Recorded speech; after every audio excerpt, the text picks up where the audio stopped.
Boa noite. Boa noite. Vamos agora dar início à segunda parte do espetáculo com os trabalhos dos alunos da turma 12º ano. Ao longo do ano, realizámos vários projetos, entre os quais o nosso livro, que está ali exposto, consiste numa proposta semanal de reflexão pessoal, de modo a interligar a matéria desta disciplina com a nossa experiência de vida. Deixá-lo-emos na biblioteca da escola, de modo de futuro os alunos poderem inspirar-se nele. Convidamos também os presentes a passar por ali e explorá-lo, por ele estar ali exposto e disponível para tal. Elaboramos trabalhos sobre temas à nossa escolha e hoje ser-vos-ão apresentados alguns excertos desses trabalhos. Ao longo de um vídeo, verão uma conexão entre tudo o que aprendemos, simbolizado por uma simples bola. Com esta representamos a terceira dimensão da nossa psicologia. Para além dos trabalhos e os textos, simboliza aqui as nossas aulas. Tudo começou quando a professora trouxe para a aula uma bola que, ao ser passada de pessoa em pessoa, então nos dava a palavra.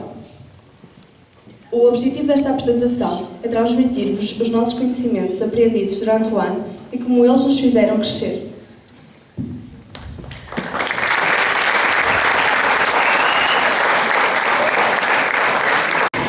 Quem sou eu? Passo pela vida a observar o mundo à minha volta, atento a tudo o que acontece, a tentar perceber o que me rodeia. Tento perceber a mim, tento arranjar uma explicação para aquilo que sou. Sou complexo e simples, de uma forma única e só minha, lutando de culminar memórias de uma vida curta, mas que contínua. Sou inexperiente, sou o ser inacabado, sou um projeto, sou eu. Como nunca ninguém foi, como nunca ninguém será, não existe um sítio para estar, senão no amor. Quem sou eu?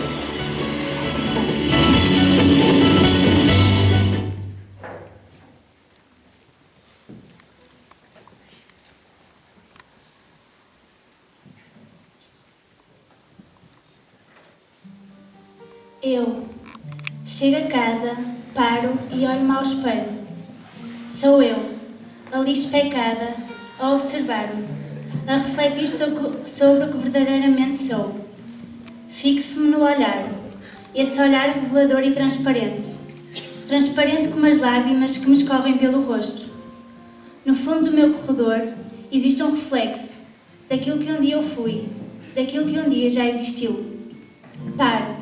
E num suspiro observador sou eu. Eu que gostei e continuo a gostar daquilo que naquele olhar está guardado.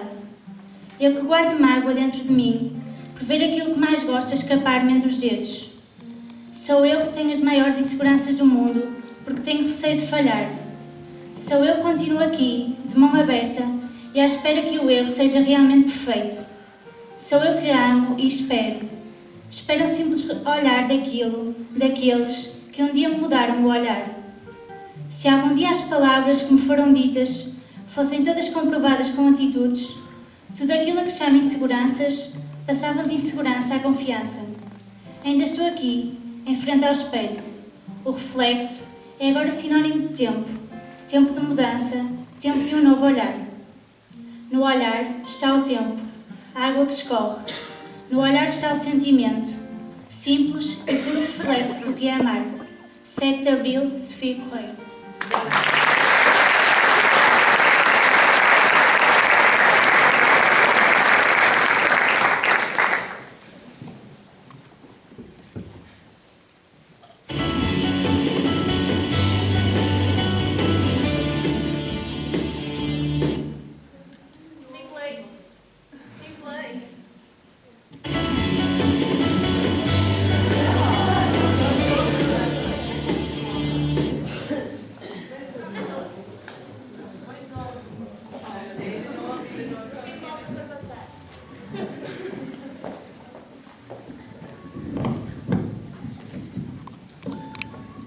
O nosso grupo, no primeiro período, no início deste ano, realizou um trabalho sobre a identidade e a sua construção.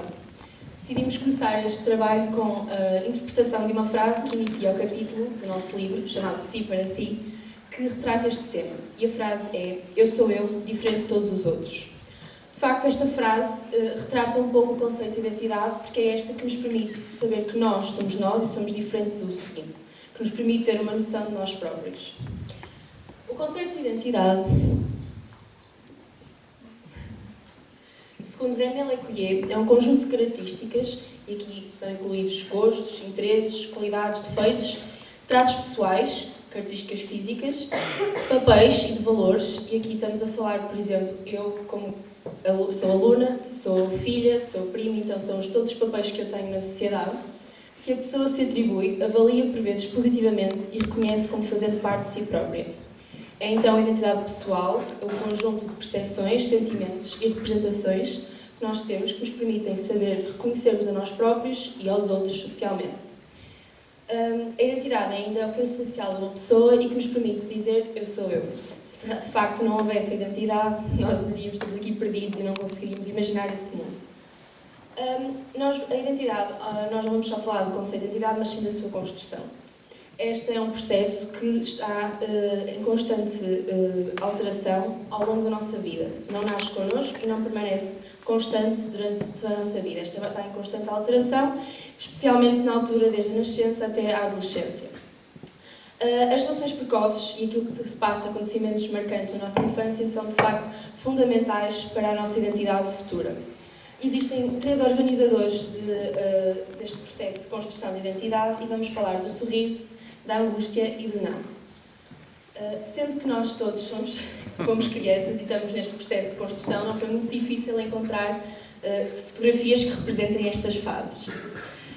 Nós aqui estamos a falar do sorriso. O sorriso, até entre as 6 e as 12 semanas, o bebê sorri devido aos estímulos do ambiente. Ele sorri como resposta a qualquer tipo de estímulo. Um rosto humano, qualquer um, mesmo que não seja um rosto comum na vida dele.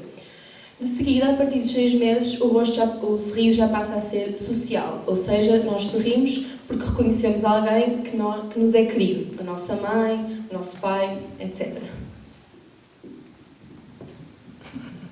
Aos 8 meses de idade, a ausência da mãe e a presença de pessoas estranhas vai causar uma angústia ao bebê que vai manifestá-la através do choro. A criança, ao distinguir a mãe das outras pessoas que o rodeia, está a conferir já uma identidade. Aos 2 anos de idade, esta começa a opor-se aos outros através do não, começando também já a afirmar-se como um ser autónomo. Entre o 1 e os 2 anos de vida começa então a construção de uma imagem de si, ou seja, a criança começa a olhar-se ao espelho e começa a reconhecer-se. É esta imagem de si que começa a ser formada, começa também a haver uma construção daquilo que ela sente interiormente, ocorrendo a fusão das duas. Este processo está também associado ao início da utilização do termo eu no discurso, ou seja, a criança começa-se a identificar como rapaz ou rapariga, os seus gostos, aquilo que ela sente, entre outros aspectos. À medida que ela vai crescendo, vão aumentar as interações sociais, quando ela entra para a creche, para o jardim-escola, devido ao contacto com outras crianças e outros adultos. No entanto, este processo sofre um grande aprofundamento com a entrada dela para a escola primária aos 6 anos de idade. Nesta altura, ela vai começar a pertencer a vários grupos que, para além de lhe fornecerem vários modelos de identificação, também vão permitir então assim que ela saiba que tem que se comportar de forma diferente nos diferentes locais, ter um determinado comportamento no contexto de sala de aula, enquanto que se estiver com os amigos ou com a família já poderá ter outro tipo de comportamento. No entanto, não são apenas estes modelos de identificação ou grupos a que ela pertence que vão moldar o seu comportamento e as suas atitudes. Também outros aspectos, como os programas emitidos pelos meios de comunicação social, têm um forte papel na construção da identidade de uma criança. A entrada na puberdade altera significativamente a identidade da criança. Ocorre um distanciamento em relação aos pais e uma proximidade em relação ao grupo de pares.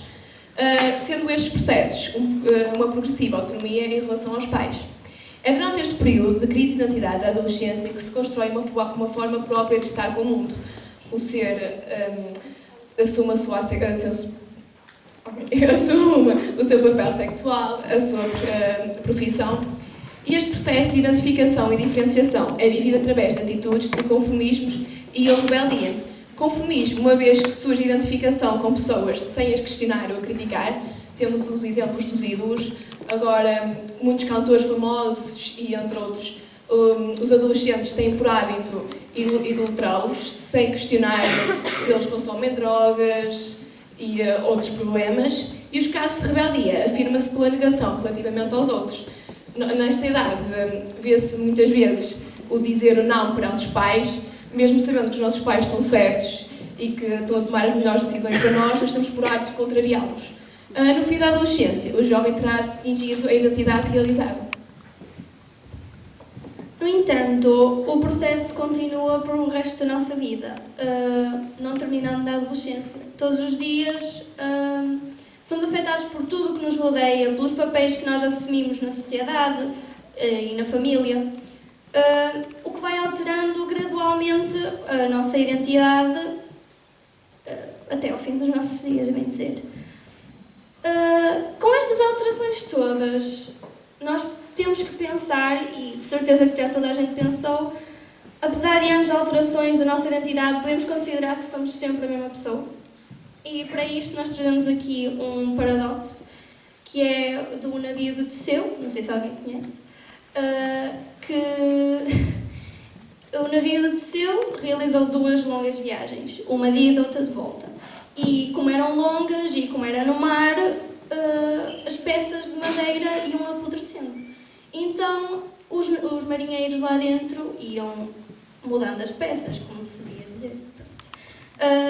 Quando o navio voltou de onde partiu, nota-se que não existe nenhuma peça das originais, das peças com que o navio saiu. Podemos dizer que é o mesmo navio, mesmo que as peças sejam todas diferentes. Pronto, fica a questão em aberto.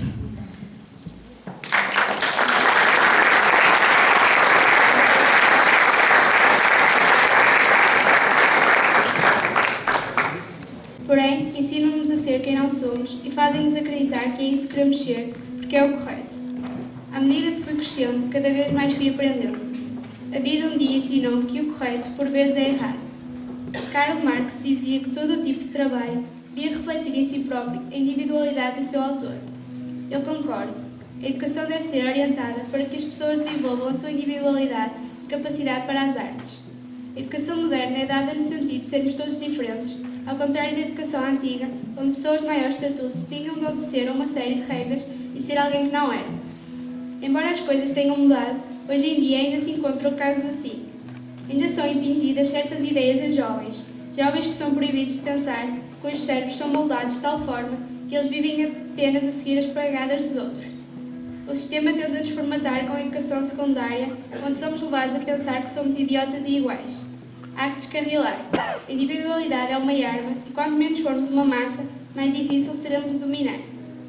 Todo mundo é um gênio, mas se você julgar um peixe pela sua capacidade de subir a uma árvore, ele vai viver toda a sua vida acreditando que é estúpido.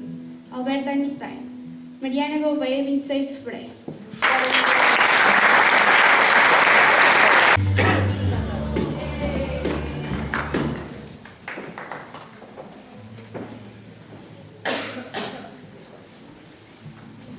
Neste momento, vamos apresentar um problema social que muitas entidades, tanto públicas como privadas, tentam combater há imenso tempo, designado desigualdade de género.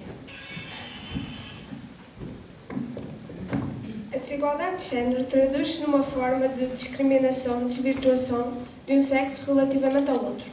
Este conceito está intimamente ligado com outros conceitos, como género, diferenças, discriminação, violência, sociedade, família, dominação, poder, papel social da mulher e do homem, estereótipos, entre outros.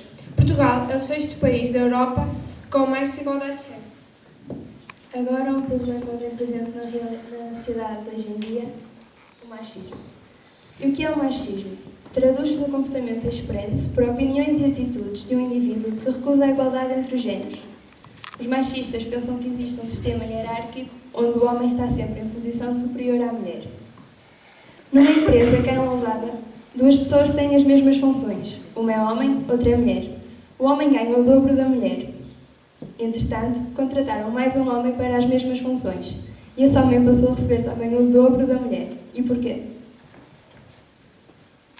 Agora vou apresentar a teoria que tenta combater a realidade apresentada. É uma teoria elaborada por mulheres que, ao perceberem as discriminações que sofreram apenas por serem mulheres, uniram-se e tentaram lutar contra essa realidade. O feminismo propõe que os homens e as mulheres tenham os mesmos direitos, igualdade de oportunidades, nunca esquecendo que os homens e mulheres não são iguais. É importante perceber que com isto não se tenta igualar os homens e as mulheres, mas sim igualar as oportunidades, os direitos e as perspectivas. Ou seja, se a mulher e o homem estiverem nas mesmas condições em qualquer situação, devem ter as mesmas oportunidades e as mesmas recompensas. No entanto, na Europa, as mulheres que ocupam posições semelhantes aos homens continuam a receber menos de 18%. E para terminar, um pensamento de Simone de Beauvoir. Não se nasce mulher, torna-se.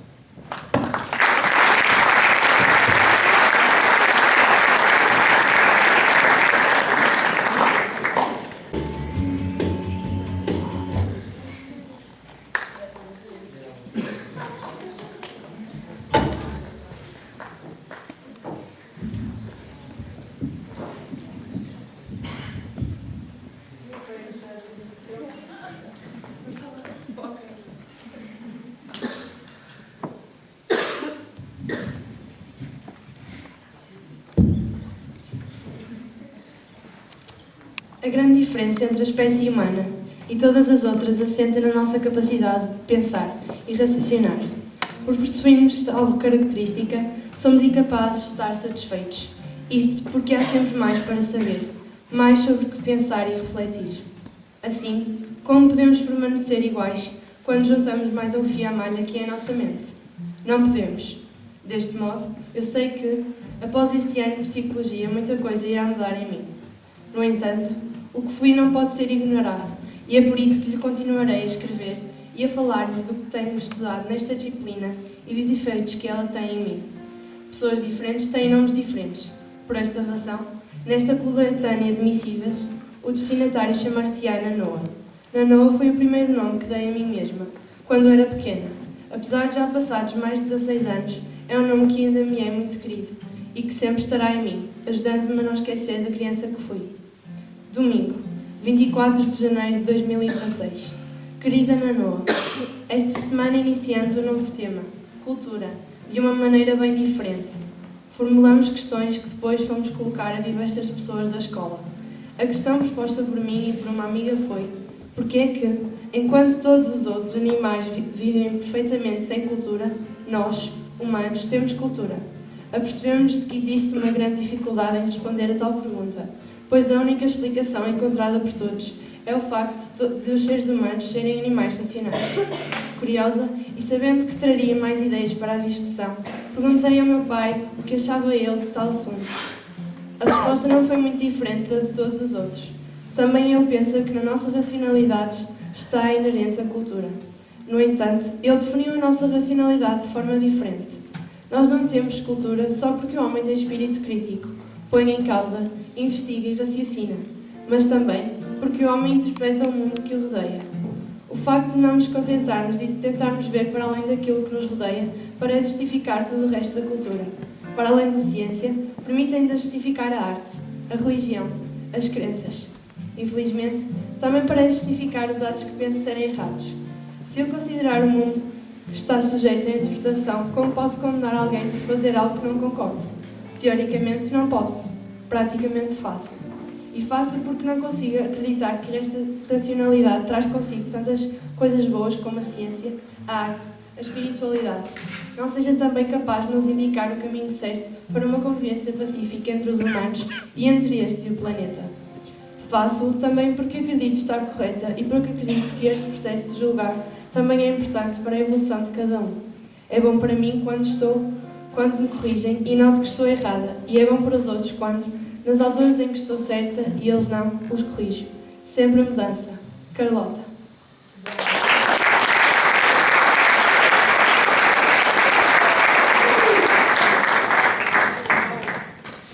Ouve, escuta, pensa.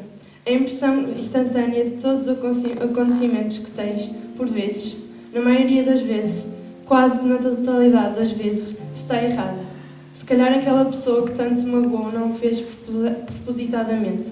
Se calhar ela estava a brincar contigo. Se calhar ela disse aquilo de boca para fora.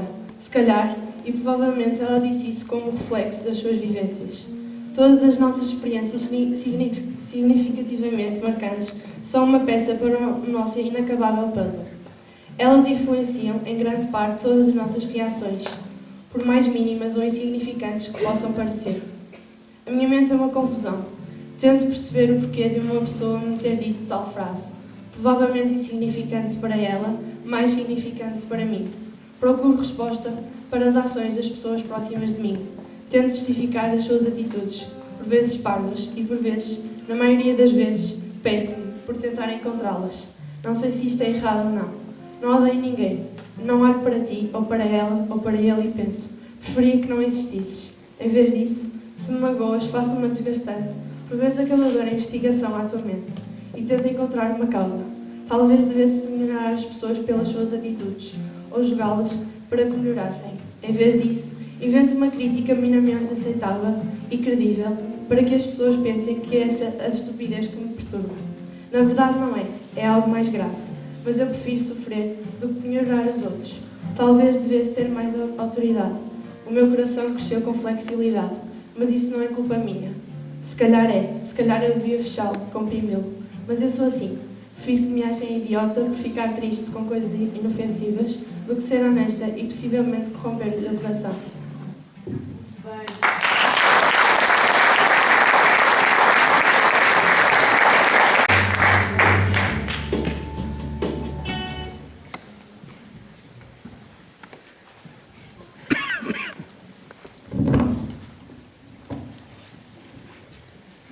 Então, relacionado com a desigualdade de géneros, temos o preconceito e a discriminação. Não podemos confundir o preconceito com a discriminação. Enquanto que o preconceito é uma atitude, a discriminação é um comportamento que é sustentado pelo preconceito. O conceito de discriminação, apesar de literalmente significar tratar alguém de uma forma diferente, pode ser definido como um comportamento manifesto, geralmente apresentado por uma pessoa preconceituosa, que se exprime através da adoção de padrões de preferência em relação aos membros do próprio grupo. Temos vários tipos de preconceito. Vamos começar com o preconceito social. Este tipo de preconceito está relacionado com a classe social de cada pessoa, ou seja, está baseada no poder aquisitivo de cada pessoa e na sua forma de vida. Depois temos a xenofobia, que é o medo, a aversão ou a profunda antipatia em relação aos estrangeiros, a desconfiança em relação a pessoas estranhas ao meio daquele que a julga. Outro tipo de preconceito é o sexual, que se refere ao sexismo. O sexismo é o termo que se refere ao conjunto de ações e ideias que privilegiam determinado género ou orientação sexual em detrimento de outro género ou orientação sexual. Depois temos o preconceito linguístico, que é o julgamento apreciativo contra determinadas variedades linguísticas ou idiomas falados. Temos outro tipo de preconceito, que é o racial, o racismo, que é a convicção sobre a superioridade de determinadas raças com base em diferentes motivações, em especial as características físicas e outros traços de comportamento. E, por fim, temos o preconceito religioso, que é caracterizado pela falta de habilidade ou vontade em reconhecer e respeitar diferenças ou crenças religiosas de terceiros. Vemos a discriminação como, sempre de uma forma negativa, mas também existe discriminação positiva, que é um processo que tem como objetivo tornar a sociedade mais igualitária, diminuindo os desequilíbrios que existem em certos grupos sociais. A discriminação positiva acontece quando uma pessoa que pertence a uma minoria ou um grupo de pessoas desfavorecidas são alvo de medidas ou leis de apoio especiais, favorecendo-as com alguma medida que as tornem menos desiguais. Como, por exemplo, a lei da paridade, em que as listas de candidatura ao governo têm de ter pelo menos mais ou menos 30% de elementos de sexo feminino. Agora temos a autoestima, é um conjunto das nossas características físicas, mentais e espirituais, que formam a nossa personalidade. Um dos aspectos inquietantes da discriminação é o efeito que a autoestima dos discriminados sofrem devido à discriminação. O Kurt Lewin, um investigador que se debruçou sobre o funcionamento dos grupos sociais, considerava que as pessoas, objetos de discriminação, interiorizavam o estatuto de vítimas, autodesvalorizando-se. Agora vamos apresentar um vídeo que é de um programa da SIC, E Se Fosse Consigo, em que vemos atitudes racistas que podem derrubar a autoestima destas crianças. E as crianças manifestam ou sentem racismo? Já nos anos 40 foi feita uma experiência nos Estados Unidos com crianças até 7 anos. Perante bonecos iguais, mas de cor diferente, as crianças negras preferiram o boneco branco. A experiência tem sido repetida até hoje com resultados idênticos. Decidimos fazer um teste com crianças portuguesas. A primeira dificuldade foi encontrar bonecos negros, uma autêntica raridade no mercado dos brinquedos. Acabámos por conseguir 2 bonecas exatamente iguais, apenas diferentes no cabelo e na cor. Reunimos um grupo de 10 meninas e 10 meninos entre os 6 e os 7 anos, metade brancos, metade negros. Qual a boneca bonita? Porquê? Porque é uma ilha. É que eu estou... Das 20 crianças, só 5 consideram a boneca negra a mais bonita, enquanto 10 não hesitam em considerá-la a mais feia. Esta. Achas que ela é feia? Porquê que diz isso? Porque o cabelo dela é preto, não gosto de preto. Esta. É? Porquê? Porque é castanha. E tu não gostas de cor castanha? Não. Porquê que dizes isso? Porque ela é morena, eu gosto mais destas. E qual a boneca má? Esta. Qual é a boneca mais parecida contigo? Esta. E tu és má? Boa. Se tu escolhesses a tua cor de pele, que cor é que tu eras? Cor de pele. O que é cor de pele? Esta parte aqui. Eu queria também ser desta cor. Não gostas da tua cor? Achas que é feia a tua cor? E achas que tu és feia? Nunca te disseram que és bonita? Sim. E tu não acreditas? Agora, para finalizar, acerca da discriminação e do preconceito, encontramos um vídeo em que vemos através do olhar de uma criança.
Podemos ver que as crianças não notam qualquer tipo de diferença perante a pessoa com uma deficiência, enquanto que algumas outras pessoas, os adultos, distinguem as pessoas.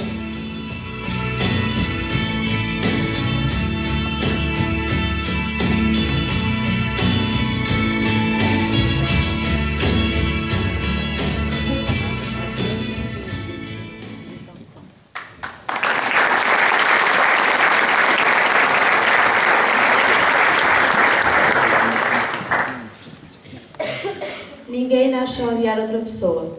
pela cor da sua pele, pela sua origem ou ainda pela sua religião. Para odiar, as pessoas precisam de aprender. E se podem aprender a odiar, podem ser ensinadas a amar.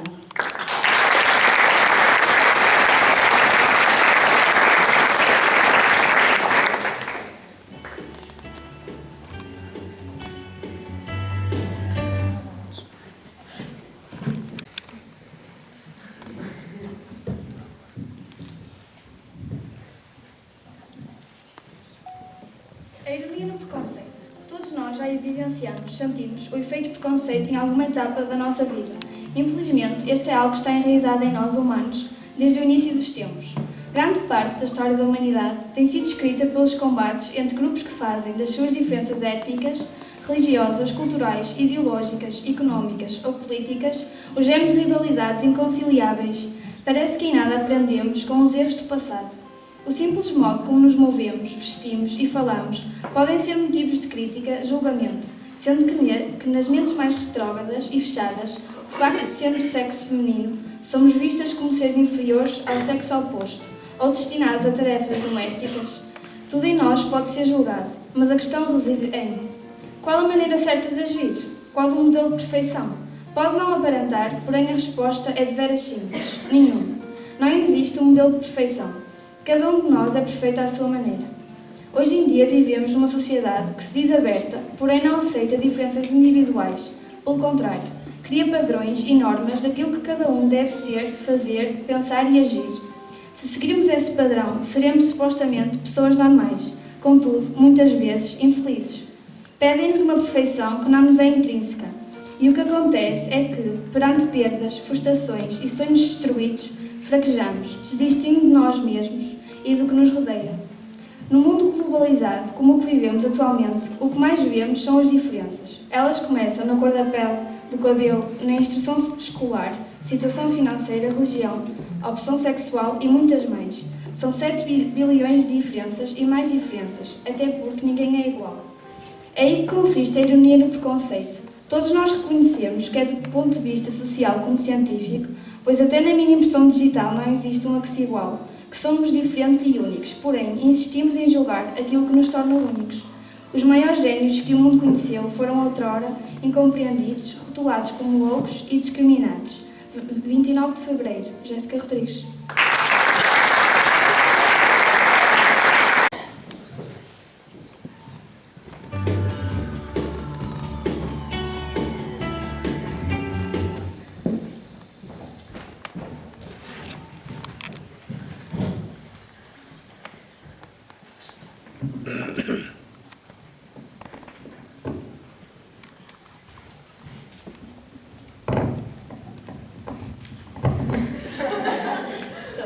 Difícil.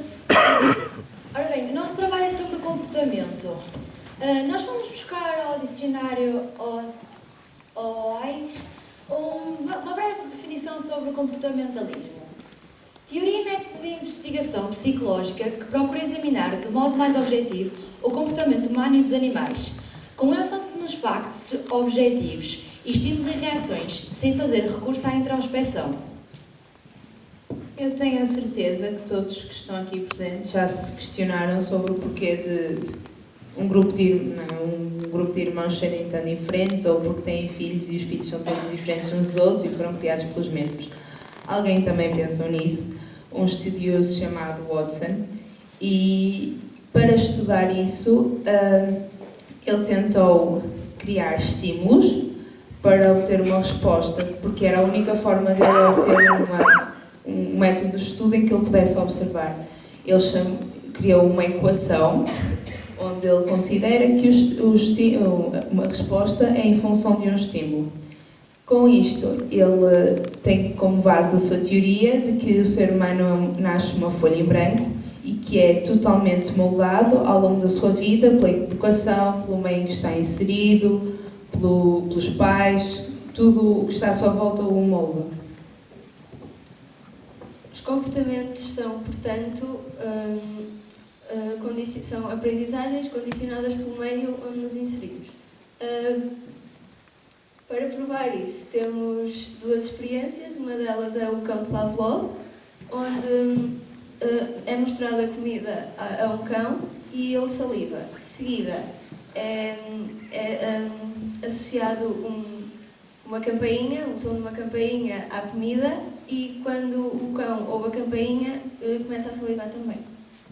Depois temos outra experiência, a caixa de Skinner, onde um rato esfomeado é posto dentro de uma caixa com uma alavanca e sempre que pressiona a alavanca sai alimento. Então ele aprende a pressionar a alavanca e pressiona a alavanca constantemente na esperança da saída do alimento. Agora nós temos um pequeno vídeo sobre o pequeno Albert. O nosso investigador fez esta experiência para descobrir se os comportamentos são herdados geneticamente ou se são aprendidos.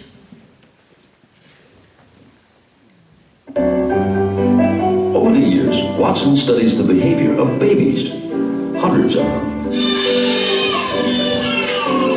To Watson, we arrive in the world of blank slate, tabula rasa. Nearly everything is learned, even things we think are instinctual, like fear. To prove that environment is more powerful than genetics, Watson designs an experiment for an infant known as Little Albert. He's so confident, he films it for posterity.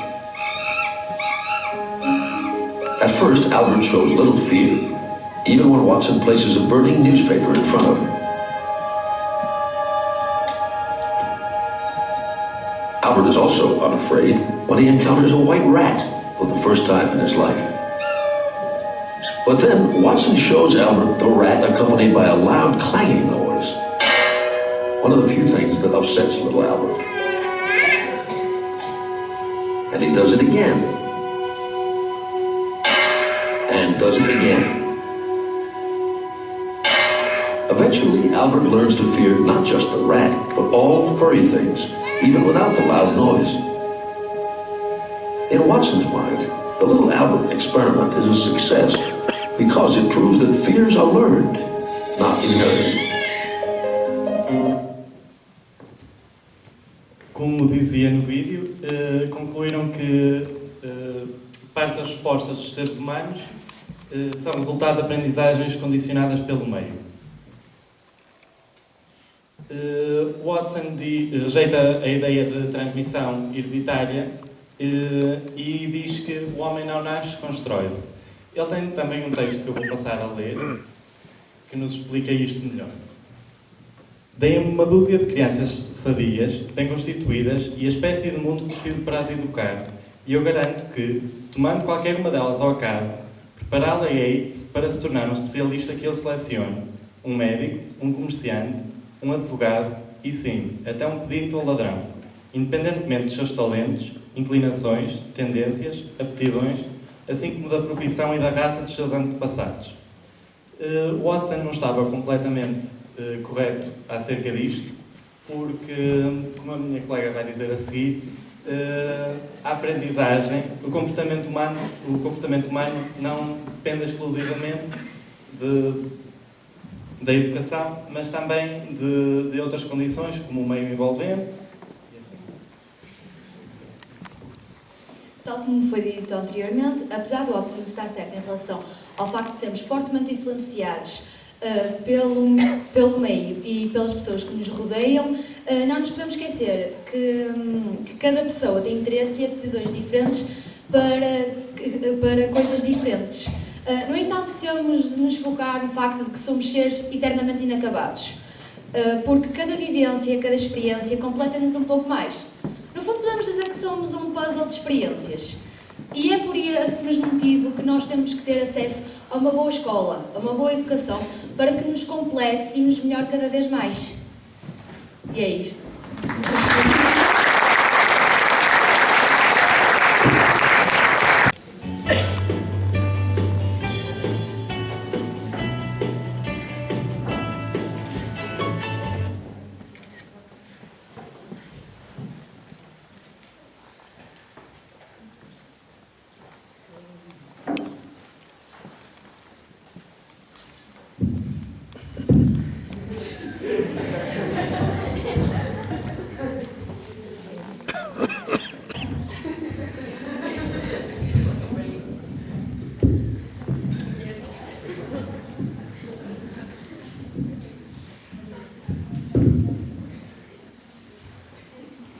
Esta semana iniciamos o tema Eu, a mente e a integração das dimensões cognitiva, emocional e conativa. Começando por encarar a mente como um sistema que integra processos cognitivos, emocionais e conativos, sendo que estes processos mentais se implicam mutuamente de forma integrada. Faltam cerca de 2 meses para os decisivos exames nacionais e, à medida que os dias vão passando, começo a sentir os efeitos da sua proximidade. A pressão cresce em cima de mim. Estou, portanto, a experimentar algo que resulta da interação dos diferentes processos mentais. Os processos cognitivos estão a influenciar as minhas emoções, ou seja, o facto de percepcionar a aproximação de algo tão importante e de saber como isso definirá muita coisa na minha vida, está a provocar alterações na maneira como me sinto, sentindo por isso medo, nervosismo e pressão crescentes. Um medo gigante de falhar nos exames e ver todo o meu trabalho e esforço não resultar e de ver os meus sonhos serem atrasados ou parcialmente impedidos. A meu ver, para alcançar sucesso neste tempo que ainda falta de escola e nos exames, terei que utilizar estas emoções disputadas pela cognição positivamente, transformando conhecimentos e emoções em algo que alimenta as minhas ações. Tenho que transformar medo, nervosismo e pressão em mais força, mais ambição, mais dedicação, mais esforço, mais motivação. Pois, afinal de contas, é o resultado de toda esta influência na ação que vai ficar nas folhas de teste e de exame, neste caso. Como disse Arnold Schwarzenegger, a mente não tem limites. Quando a mente antevê algo, é possível alcançá-lo, desde que se acredita 100%. 18 de Abril, José Teixeira.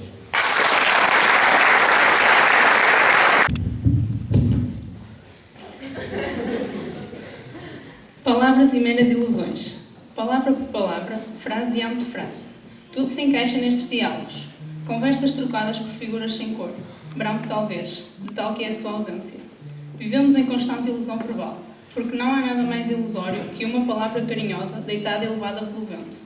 Preenchem-nos de memórias distorcidas, deixando-nos reviver apenas certos fragmentos. Impossíveis de juntar e traduzir, enclausurando-nos numa dura crueldade. Ora dura porque os pensamentos são maus e não sabemos o resto da história. Ora dura porque são coisas boas que também não conseguimos recordar por inteiras. Percepcionamos, portanto, um mundo que não existe nem existiu, guiados por expressões enganadoras e passados vulneráveis. Cada passo adiante torna-se mais delicado e difícil de alcançar. Não aprendemos com o anterior, nem com a sucessão antes desse, porque palavras são assim. Por mais que tentemos, não dá para desvendar o seu poder oculto. Apenas podemos ver o verdadeiro das pessoas nos seus atos, para onde olham e para onde sorriem, a forma como contemplam e veneram tudo o que as rodeia, as suas manifestações de sentimentos e como tentam encobrir tudo o resto. Será isto suficiente? Talvez não, pois até a nós mesmos nos mascaramos e fingimos, por vezes, sermos pessoas que não somos, nem se enquadram na mínima coisa connosco. Quiçá seja esse o interesse do ser, não viver em constante contacto com a realidade, o saber que algo existe, mas não com a sua face mágica, a que mesmo desvendando está por se encontrar. Márcia Silva, 20 de Abril.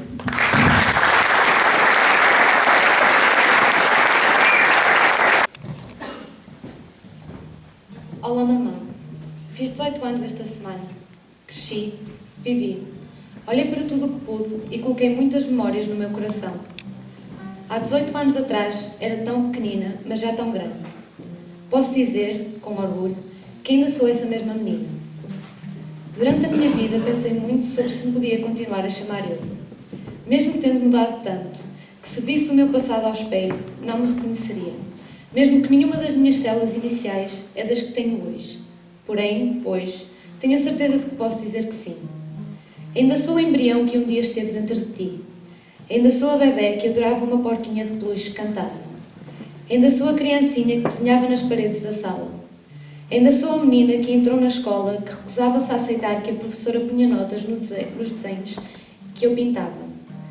Ainda sou a menina que ninguém sabia que falava inglês.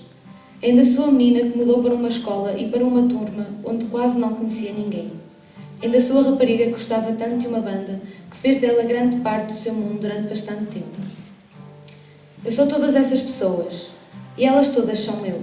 São o meu passado, porque o que me aconteceu foi crescer. Tudo o que mudo é só uma extensão do que antes era. Elas todas fazem parte de mim, como uma matriosca russa, de mim passados, infinitamente crescente em número e tamanho psicológico, porque em altura estagnei aos 12. Sabes que mais, mamã? Por muito que me orgulho ou arrependa de uma das minhas bonecas anteriores, elas continuam comigo e nunca as tentarei eliminar de mim, porque sem elas nunca poderia ter crescido para o que sou agora. Se conseguisse, ficaria para sempre incompleta e sabê-lo-ia tão bem como sei o meu nome. Fiz 18 anos, contudo não significa que passo a deixar de precisar de ti. Talvez não precise de ajuda a andar, ou nos TPCs de estudo no meio, mas preciso que faças, tal como o papá, o mano, a vovó e o vovô, parte da minha vida, ajudando-me todos os dias a passar para a matriosca seguinte. Hoje sei quem sou, amanhã talvez não saiba. Hoje sou uma estudante, ainda com os nervos pós-teste de matemática e pré-exames. Hoje sou uma filha, irmã, neta. Hoje sou o sumo de tudo o que já fui e aprendi enquanto crescia. Amanhã pode ser que me esqueça de uma dessas coisas, e aí gostava que tu estivesses lá para me lembrar disso. Mesmo já tendo visto tanto do que a vida é e do que pode dar, ainda tenho tanto por onde crescer e aprender. E para isso digo, olá mundo. Até à próxima, mamã. Obrigada. Beatriz Moreira, 27 de abril.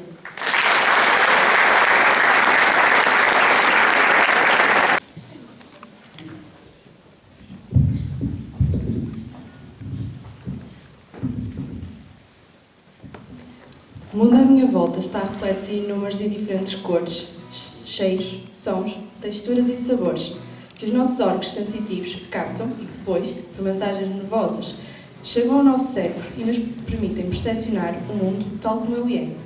Pelo menos é o que todos nós pensamos. Contudo, será que a ideia que nós temos do mundo ao nosso redor é a visão realista deste? Ou será que vemos aquilo que somos? E quanto às respostas que procuramos e que nos baseamos no que se encontra à nossa volta para responder, serão estas respostas objetivas ou meramente subjetivas? Tudo isto são perguntas inquietantes e que me fazem pôr em causa muitas das coisas que sempre tomei como verdades absolutas. Ao longo da vida, passamos por diferentes situações que nos vão, progressivamente, fazer crescer e encarar as situações de maneiras diferentes e, consequentemente, olhar o mundo de outra forma. Se as nossas emoções, a forma como o nosso cérebro trabalha, as vivências passadas não nos influenciassem, todos veríamos o mundo da mesma forma e concordaríamos com o mesmo, sem nunca questionarmos o que estava certo ou errado. Nunca iríamos evoluir. E tudo isto leva-me a questionar se na realidade o nosso conhecimento será objetivo ou subjetivo, pois se cada um tem a própria percepção do mundo, o que nós concluiremos daí vai inteiramente depender de nós. Para mim, nós não somos seres totalmente objetivos e a nossa personalidade vai, em grande parte, afetar as nossas escolhas. Contudo, nós não nos limitamos a aceitar algo apenas porque nos dizem ou porque vemos. Nós precisamos de provas. E essas provas vão surgindo a partir da partilha de ideias que temos sobre o mundo, das respostas aos nossos problemas. Por essa razão, apesar desta subjetividade ter um peso importante nas nossas escolhas, também o raciocínio objetivo será uma parte fundamental do nosso pensamento. Em suma, o mundo com a sua magnificência nunca será totalmente igual para todos nós, mas é isso também que o torna mais perfeito. Se todos o víssemos da mesma forma, nunca seríamos capazes de descobrir os mais pequenos encantos que estes nos proporcionam, tanto a nível físico como psicológico, e assim nunca iríamos evoluir. 21 de abril de 2016, Beatriz Sousa.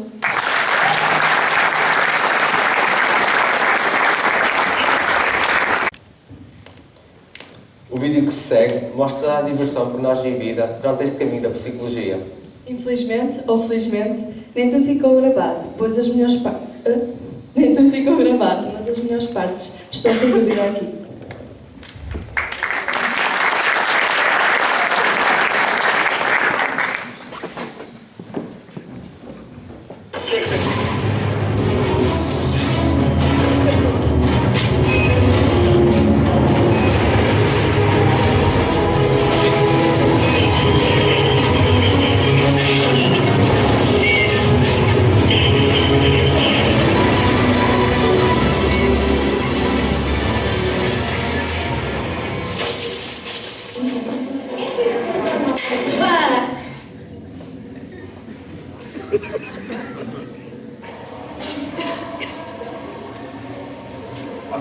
Sr. Cameraman, ok? Pra ter sucesso, amor, tem que fazer direito. Eu já falei que eu sou top, que eu sou poderosa. Veja o que eu vou te falar, porque sou a diva que você quer copiar. Peraí, peraí, peraí!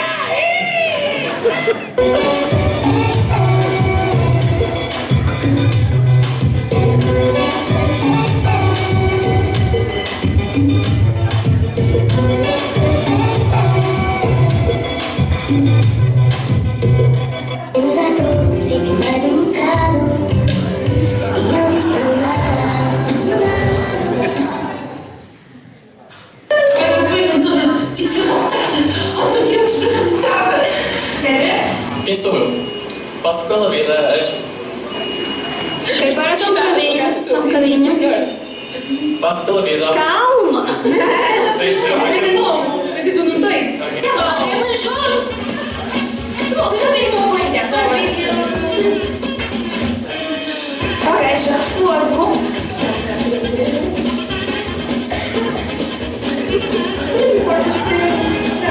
Estás a fazer o quê? Oh, menina, estás aqui a...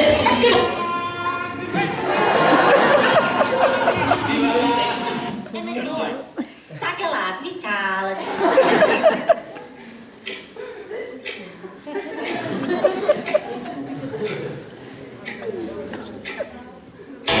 Mãe, o Phineas e o Ferb cantaram a canção de abertura.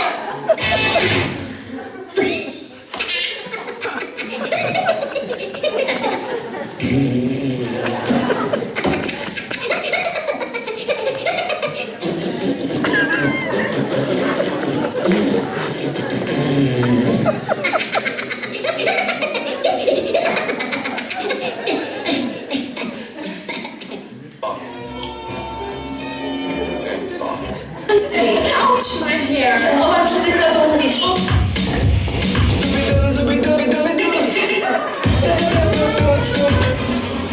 Gosto então muito disso. Scene 36, take 1. Marker. Scene 36, take 1. Marker.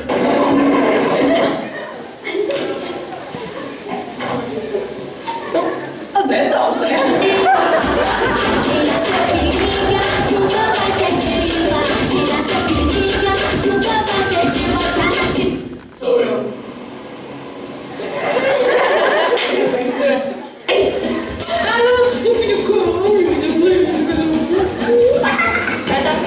Opa, sorria. Turma, sorria. Turma, está mesmo a gravar, não estou a brincar. Toda a gente tem invitação. Calça. Márcia, olha para mim, olha para esta câmara. Diz o quanto amas. Esta bandeira, pode estar ali a apanhar o borracha. O Leal ali. Diz lá, Leal.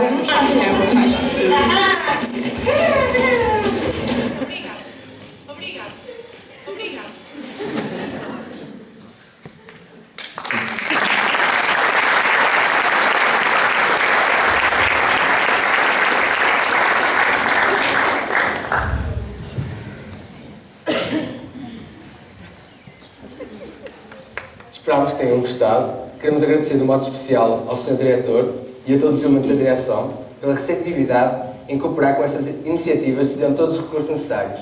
Passar a palmas, faz favor.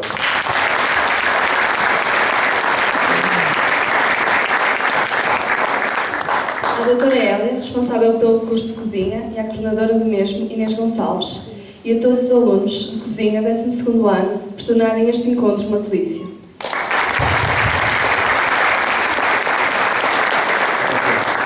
Também agradecer a presença do município de Lousada, que se faz representar na pessoa da vereadora doutora Cristina Moreira, dizendo que é congratulante para nós, jovens, sabermos reconhecidos pelo seu interesse. Uma salva de palmas.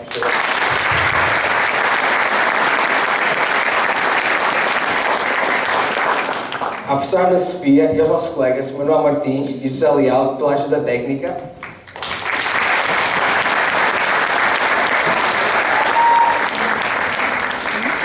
Juntinho a nós. Também vou pedir que se juntem a nós o Vítor Pacheco e a Elisa Sequeira no suporte musical.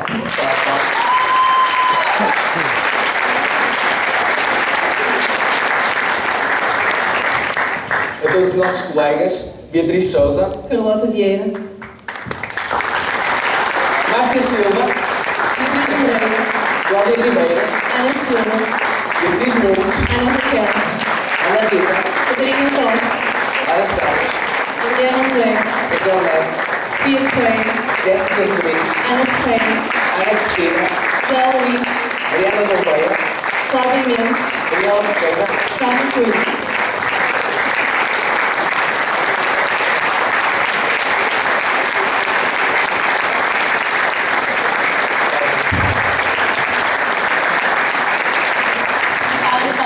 Para os nossos apresentadores, Ana Rocha e João Badala.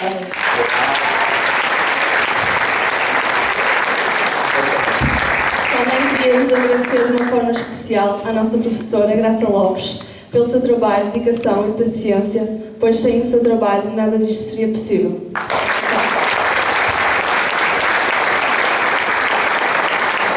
Senhores, vamos a nós. Vamos a nós. Palmas.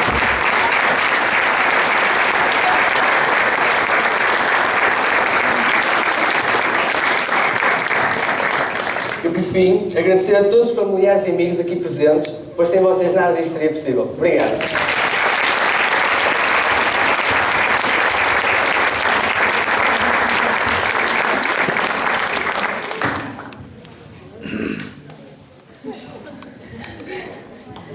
Não era preciso dar-me um ramo de flores. Muito obrigada. Todos merecem. Boa noite, espero que tenham gostado. E se tiverem uma palavrinha a dizer, podem dizer.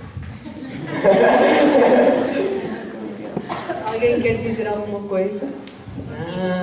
Estão todos muito tímidos. Quem é que não gostou? Levanta o dedo no ar. Ninguém. Estão todos conformistas. Quem é que gostou? Levanta o dedo no ar. Uau!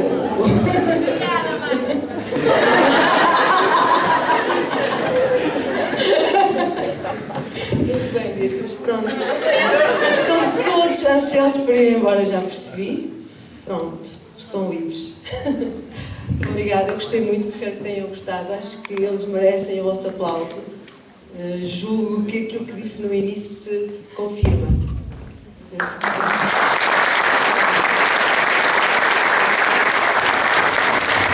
Foi um resultado de muito trabalho, de muito esforço, foi mesmo, e de muita vontade, muito empenho, e sempre colaboraram, e além disso, muito trabalho intelectual também, gente que sabe pensar, se levada a isso é capaz de pensar, e vocês penso que tiveram a oportunidade de ver isso através dos textos que eles escrevem e da reflexão crítica que eles fazem, que eles são capazes de questionar, de pensar, de tomar consciência do mundo e de refletir sobre ele. E eu acho que isso é que é importante, é que eles saiam aqui da escola e que sejam capazes de ter consciência crítica e de saber pensar sobre as coisas e não sejam ovelhas do rebanho, apenas capazes de vomitar aquilo que os professores dizem. É importante que eles processem a informação e depois a questionem e a critiquem. É essa a nossa função de educadores. Eu penso e acredito nisso, que eles saiam daqui jovens capazes de pensar por si próprios, e é para isso que estamos aqui. Pelo menos eu estou aqui para isso. Obrigada. Foi um orgulho ser professora deles.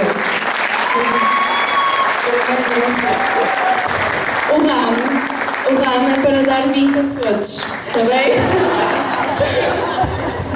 Convidamos mais uma vez, quem quiser, pode também aqui, outra vez, o 12º C.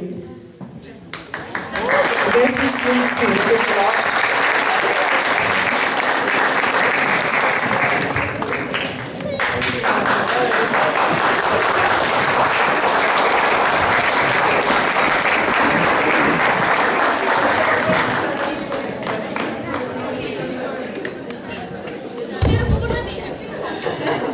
Queria agora convidar mais uma vez a quem quiser, pode explorar o nosso livro, está aqui exposto e está disponível para quem quiser Feito mesmo explorar. em cima de joelho. À custa do suor deles, do suor mesmo, foi mesmo suor. A Beatriz Souza até ficou com problemas no seu polegar. Foi por isso que não podemos fazer a questão aula de matemática. Por isso acho que estão desculpados. Mas já viram que isto tudo é só para ter 20.